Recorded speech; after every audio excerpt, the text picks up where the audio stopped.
हर हर महादेव। मैं हूं आपके साथ सुमुद शर्मा। 12 ज्योतिर्लिंग के बारे में सभी जानते हैं, उनकी महिमा क्या है यह भी हमें पता है। अगर हमें ज्योतिर्लिंग के दर्शन करने हों तो अलग अलग स्थानों पर हमें जाना होगा, लेकिन एक स्थान ऐसा भी है जहां भक्तों को महादेव एक ही समय में 8 अलग अलग रूपों में दर्शन देते हैं। और यह अनोखी प्रतिमा मौजूद है पुरातन नगरी मंदसौर में। आइए दिखाते हैं कैसा है पशुपतिनाथ का अष्टमुखी स्वरूप।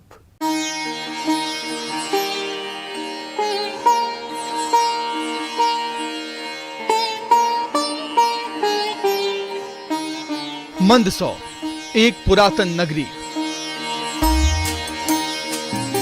कहते हैं कि रावण की रानी मंदोदरी मंदसौर की ही रहने वाली थी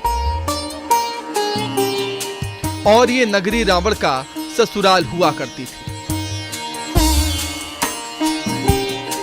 इतिहास के इसी तथ्य से समझा जा सकता है कि ये नगर कितना पुराना है और इसी पुरातन नगर में विराजे हैं देवों के देव महादेव।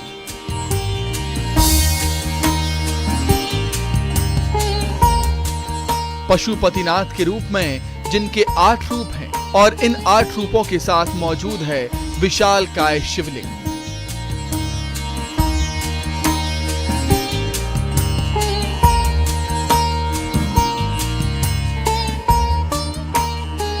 चारों अवस्थाओं में अलग अलग श्रृंगार, अलग अलग विधि बताई गई है। यह पूर्व मुख भगवान पशुपतिनाथ जी का ऊपर का बाल्यावस्था का प्रतीक है। जिस प्रकार से बालक को घुंघराल बात उसी प्रकार घुंघराल बालों की केश विन्यास बताए गए हैं। मस्तक के ऊपर बीचों बीच मोर पंख बताए गए हैं और गले के अंदर छोटे छोटे रुद्राक्ष की माला बताई गई है। कानों के अंदर 2 सर्प इस प्रकार से खड़े जिसको 2 प्रहरी प्रेरणा दे रहे हैं। भगवान शंकर जी समाधिस्थ हो अवत अवस्था शांत रस से परिपूर्ण है। दक्षिण मुख किशोर अवस्था का प्रतीक है। इस अवस्था में केश विन्यास बड़े हो गए। द्वितीया का चंद्रमा भगवान के मस्तक पर शोभायमान हो रहा है। एक लघु सर्प भगवान के मस्तक पर विद्यमान है। केश विन्यास इस प्रकार से श्रृंगारित किए गए जैसे कुछ भगवान शंकर जी का श्रृंगार किया हुआ हो। सफेद धारियां इस प्रकार से निकलती है भगवान के मस्तक पर जैसे गंगा जी की धाराएं अनवरत बह रही हो। होठों के ऊपर मधुर मधुर मुस्कान है। गले के अंदर रुद्राक्ष की माला है। कानों के अंदर कुंडल है। पश्चिम मुख रौद्रस यौवन अवस्था का प्रतीक है। इस अवस्था में मस्तक के ऊपर केश विन्यास अधिक बताए गए हैं, जिसमें सर्पों का श्रृंगार विशेष करके बताया गया है। मध्य में ओम उत्कीर्ण कर रखा, नाग नागिन की जुड़त से ओम बीचों बीच उत्कीर्ण कर रखा, जो षष्ठी करता अपने बताया जाता है। भगवान के मस्तक के ऊपर सर्पों का अधिक श्रृंगार बताया गया। ऐसा लगता है कि भगवान शंकर जी का मुकुट सर्पों से श्रृंगारित कर रखा हो। कानों के अंदर कुंडल है। रुद्राक्ष माला कान बड़े हो गए हैं। लाल लाल तमतमाता चेहरा है। तीसरा नेत्र अधिक उभरा हुआ, जो भगवान शंकर जी ने कामदेव को भस्म करने के लिए तीसरा नेत्र को लता अवस्था रौद्र से परिपूर्ण है। उत्तर मुख वृद्धावस्था हास्य रस से परिपूर्ण है। इस अवस्था में कपोल फूल गए हैं, गाल निकल गए हैं, झुर्रियां बढ़ गई, कपोल फूल गए हैं, दांत निकल गए हों। जिस प्रकार वृद्धावस्था परिपूर्ण बन गई। केश विन्यास बड़े हो गए हैं। जटाओं में बाल बन गए हैं। कानों के अंदर 2 सर्प लघु से इस प्रकार से लहरा रहे अलग अलग हो रहे हैं, जो कि भगवान शंकर जी के मस्तक शोभामान देते हैं। उस प्रकार कुंडल के अंदर सर्पों को श्रृंगारित कर रहे हैं। यह अवस्था हास्य से परिपूर्ण है। ऐसी अष्टम की प्रतिमा भारत को छोड़कर विश्व में कहीं नहीं है।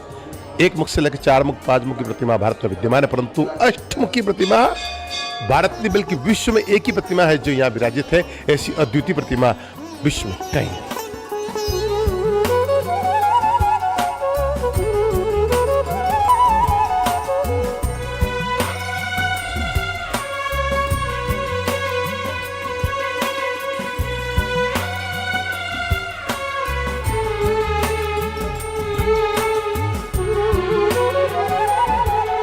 आज कुलदेवी के पूजन के लिए आया था, तो इस बहाने पशुपतिनाथ जी के दर्शन हुए और पशुपतिनाथ भगवान के अष्टमुखी के दर्शन दुर्लभ हैं। मेरे लिए तो बहुत दुर्लभ सहयोग है साहब, माता जी का और पशुपतिनाथ भगवान का। मंदसौर आना सार्थक हो गया मेरा। अष्टमुखी शिव की प्रतिमा का उल्लेख महाकवि कालिदास के ग्रंथ में मिलता है, जिसकी अवतरणिका में उन्होंने लिखा है कि कि मैं एक अष्टमुखी शिव की प्रतिमा को नमन करता हूँ और उसके बाद फिर उन्होंने आगे का अपना पूरा ग्रंथ लिखा है। जहाँ तक वर्तमान में इस मूर्ति को प्राप्त होने का सवाल है, नदी में प्रतिमा यहाँ से कुछ मीटर दूरी पर प्राप्त हुई। 10 जून 1961 को जब भगवान पशुपतिनाथ की यहाँ पर स्थापना हुई थी, उस समय यह परिसर वीरान हुआ करता था और यहाँ पर लोगों को आने से भी डर लगता था। लेकिन आज आप देखिए, पूरा परिसर पशुपतिनाथ महादेव का जो परिसर है वो यहाँ पर श्रद्धालुओं दर्शनार्थियों से भरा पड़ा है और आप देख सकते हैं कि यहाँ पर मंदिर परिसर का बहुत विस्तार भी हो गया है। ये मंदिर जो आप देख रहे हैं, ये मंदिर सहस्त्र लिंगेश्वर महादेव है, जिसकी स्थापना अभी हुई है। तापेश्वर महादेव यहाँ पर पशुपतिनाथ की स्थापना से पहले से थे और उसी के बाजू में यहाँ पर पशुपतिनाथ भगवान की स्थापना हुई थी और आज यहाँ पर चारों तरफ रौनक देखी जा रही है। आज ये परिसर जो है पूरी तरह से रोशन है, यहाँ पर श्रद्धालु है और यहाँ पर आना जाना लोगों का रहता है और सिर्फ मंदसौर ज़िला ही नहीं, देश विदेश से भी यहाँ पर श्रद्धालु आते हैं और भगवान पशुपतिनाथ सहित यहाँ पर जो अन्य मंदिर है उनका दर्शन करते हैं और उनका आशीर्वाद पाते हैं। नरेंद्र धनोतिया, न्यूज़ 18 मंदसौर। सचमुच भगवान पशुपतिनाथ की ये प्रतिमा बेहद आकर्षक है, लेकिन इसके साथ ही इसका एक रोचक इतिहास भी है। बताते हैं कि भगवान शिव एक धोबी के सपने में आए थे और कहा था कि तू जिस पत्थर पर अपने और दूसरों के मैले कपड़े धोता है, मैं वहीं साक्षात शिव हूं। भगवान पशुपतिनाथ के बारे में जब शुरुआत करेंगे तो सबसे पहले पशुपतिनाथ भगवान की मूर्ति कहाँ से आई उसके बारे में उल्लेख करना जरूरी है। और मैं इस समय मौजूद हूँ जहाँ से 10 जून 1940 को शिवना नदी की यही वो जगह है जहाँ से भगवान पशुपतिनाथ की मूर्ति उदाजी धोबी नाम के व्यक्ति को सपने में आई और भगवान शिव ने उदाजी से कहा कि जहाँ पर तुम कपड़े धोते हो वहाँ पर मैं स्वयं साक्षात शिव हूँ। और उदाजी धोबी ने अपने साथियों को ये बात बताई और 10 जून 1940 को जब यहाँ देखा गया तो भगवान शिव यहाँ से 8 मुखों के रूप में प्रकट हुए। और जब इस मूर्ति को 16 बैलों की जोड़ी से, जहाँ पर पशुपतिनाथ भगवान का मंदिर दिख रहा है दूर, वहाँ पर 16 बैल जोत करके बैलगाड़ियों से ले जाया गया तो वहीं पर वो बैलगाड़ी रुक गई और मूर्ति को वहीं पर रखना पड़ा।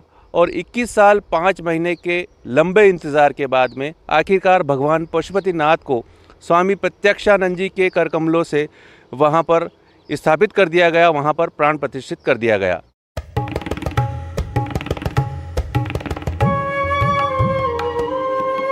पूरे विश्व में ये एकमात्र अद्वितीय प्रतिमा है जिसके 8 मुख हैं और इस प्रतिमा की भी अपनी कहानी है। उदाजी नाम के धोबी की कहानी तो हमने आपको बताई, लेकिन सवाल यह भी था कि तब भी ये प्रतिमा यहाँ कैसे आई। लेकिन पहले आप ये जानिए कि अष्टमुखी प्रतिमा 46 कुंटल वजनी है, जिसकी ऊंचाई 7.5 फीट और गोलाई 11 फीट है। विक्रम संवत 1997 को 10 जून 1940 का वो दिन था जब इस प्रतिमा को शिवना नदी से बाहर निकाला गया। बताते हैं कि 16 बैलों की जोड़ी ने इस मूर्ति को खींचा था और इस वक्त जहां मंदिर बना है वहीं पर यह मूर्ति ठहर सी गई थी। काफी कोशिश के बाद भी प्रतिमा को आगे नहीं ले जाया जा सका। आइए अब जानते हैं कि यह प्रतिमा कब की है, किसने इसे बनवाया और यहां कैसे पहुंची। इन सभी सवालों का जवाब जानने के लिए हम पहुंचे इतिहासकार कैलाश पांडे के पास। हमारे पास जो अभिलेख यहाँ से मिले हैं मंदसौर से, उसके मान से यहाँ ओलिकर राजाओं की राजधानी होने का दशपुर को गौरव प्राप्त था। यह प्रतिमा निश्चित रूप से सम्राट यशोधर्मन के काल में बनी होगी। इसका प्रधान कारण यह है कि यह अर्धनिर्मित अवस्था में प्राप्त हुई है और सम्राट यशोधर्मन के बाद हमको ओलिकर राजाओं की कोई जानकारी प्राप्त नहीं होती है। तो मैं जहाँ तक समझता हूँ कि राजनीतिक परिवर्तन के कारण जो निर्माण कार्य अधूरे रह गए, उसमें संभवतः यह अष्टमुखी प्रतिमा होना चाहिए, क्योंकि जब नदी से यह निकाली गई थी उसके बाद में इसको कुछ परिष्कार की आवश्यकता थी, क्योंकि निचले जो मुख थे वो पूर्ण रूप से निर्मित नहीं पाए गए थे, इसलिए बाद में इनका कुछ निर्माण किया गया। और निश्चित रूप से यह ओलिकर सम्राटों के काल की ही प्रतिमा है, क्योंकि हमको लगभग शिवना नदी से अभी तक 90 प्रतिमाएं के करीब यहाँ से मिली हैं। ये सारी प्रतिमाएं हमारे पास सम्राट यशोधर्मन संग्रहालय में संरक्षित है और उन प्रतिमाओं के ऊपर जो कला है, उस कला से अब इतिहासकार पुरातत्वविद यशोधर्मन काल की और ओलिकर काल की शैली का प्रतिविज्ञान कर रहे हैं। इस आधार पर यह कहा जा सकता है कि प्रतिमा लगभग 1500 वर्ष पुरानी और ओलिकर काल की ही है और लगभग सम्राट यशोधर्मन के समय की ही प्रमाणित की जा सकती है। तो ये तो साफ हो गया कि 1500 साल से ज्यादा पुराना इस अष्टमुखी प्रतिमा का इतिहास है। लेकिन बता दें कि इस अद्भुत प्रतिमा को निकालने के 18 सालों तक संसाधनों के अभाव में इसकी स्थापना ही नहीं की जा सकी थी और फिर 2 साल तक एक धार्मिक व्यक्ति ने इसे अपने बगीचे में संभाले रखा।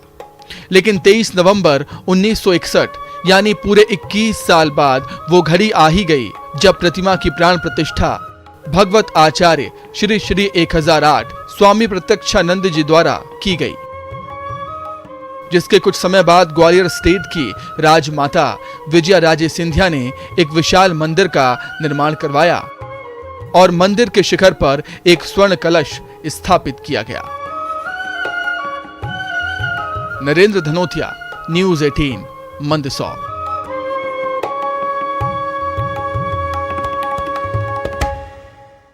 ब्रेक के बाद एक बार फिर बहुत स्वागत है आपका।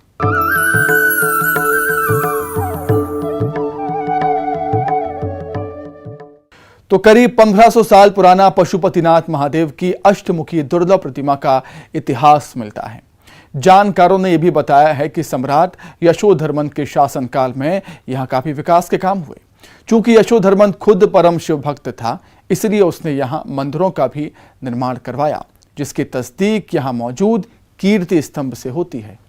भगवान पशुपतिनाथ का मंदिर आज जिस जगह पर स्थित है उसकी स्थापना 10 जून 1940 में जब शिवना नदी से मूर्ति प्रकट हुई, उसके 21 साल 5 महीने के लंबे अंतराल के बाद में स्वामी प्रत्यक्षानंद जी ने प्राण प्रतिष्ठा की थी। लेकिन उसके इतिहास के बारे में जब हम पता करते हैं तो सम्राट यशोधर्मन के शासनकाल की ओर अपने को चलना पड़ेगा। और हम मौजूद है सोंधनी में, जहाँ पर सम्राट यशोधर्मन का यहाँ पर ये विजय स्तंभ है और ये जिस जगह पर अभी स्थापित है उसी जगह पर सम्राट यशोधर्मन ने इसे स्थापित किया था। और इस स्थान पर सम्राट यशोधर्मन ने अपने शासनकाल में हुणों पर जो विजय प्राप्त की थी उसका उल्लेख इस स्तंभ पर मिलता है। इस विजय स्तंभ पर यह लिखा गया है। इतिहास बताता है कि मंदसौर नगर का इतिहास, प्राचीन दशपुर का इतिहास बहुत प्राचीन है और सम्राट यशोधर्मन की ये नगरी रही है जिन्होंने हुणों पर विजय प्राप्त की थी। तो इतिहासकार बताते हैं कि विक्रम संवत 575 ईस्वी में यहाँ पर सम्राट यशोधर्मन का शासन था और उन्होंने हुणों पर विजय प्राप्त की थी। हुण जो सिंधु नदी के पार से भारत आए थे और उन्होंने मंदसौर, जो उस वक्त दशपुर के नाम से जाना जाता था, उस पर अपना आधिपत्य जमा लिया था। लेकिन बाद में यशोधर्मन ने इन्हें परास्त किया। यहाँ के सोंधनी गांव में मौजूद शिलालेख पर इसका प्रमाण भी मिलता है, क्योंकि हूण राजा तोरबाण का पुत्र मिहिरकुल भी शिव भक्त था और सम्राट यशोधर्मन भी शिव भक्त थे। लिहाजा उसी समय भगवान पशुपतिनाथ की अद्भुत प्रतिमा तैयार की गई। मंदसौर जिले की सीतामऊ तहसील के क्यामपुर के पास एक रिस्थल नाम का गांव है। वहां पर प्रकाश धर्मा का 517 ईस्वी का एक अभिलेख मिला है, जिसमें तोरवाण को पराजित करने का उल्लेख है। ये जो यशोधर्मन के कीर्ति स्तंभ आप देख रहे हैं, इन कीर्ति स्तंभों पे तोरवाण के पुत्र मिहिरकुल को यशोधर्मन ने पराजित किया, ऐसा उल्लेख है। इसमें पूरी प्रशस्ति ये ब्राह्मी लिपि में है और संस्कृत इसकी भाषा है। यही इस प्रशस्ति के अंदर लिखा हुआ है, यशोधर्मन के द्वारा तोरवाण को पराजित करके उसके द्वारा प्रार्थना कराना इसका उद्देश्य था। उसको मारा नहीं गया है। इस बात से लगता है कि दोनों जो शिव धर्मी थे, उन्होंने विरोधाभास के बावजूद भी अपने धर्म का निर्वहन किया। सम्राट यशोधर्मन के बाद भी कई वर्षों तक मंदिर अस्तित्व में रहा, लेकिन बाद में जब मंदिरों पर आक्रमण हुआ तब माना जाता है कि या तो मूर्ति को बचाने के लिए इसे शिवना नदी में डाल दिया गया या फिर आक्रमणकारियों ने ही इसे नदी में धकेल दिया और फिर सदियों बाद ये मूर्ति शिवना नदी से फिर प्रकट। सचमुच बेहद भिन्न इतिहास है मंदसौर स्थित भगवान पशुपतिनाथ की इस प्रतिमा के पीछे। लेकिन बात सिर्फ यहीं खत्म नहीं होती कि सम्राट यशोधर्मन के समय से प्रतिमा बनी और शिवना नदी से 1940 में मिली, बल्कि मंदसौर यानी कि उस समय के दशपुर और यहां रहने वाले दशोरा ब्राह्मणों का भी इतिहास यहां से जुड़ा है।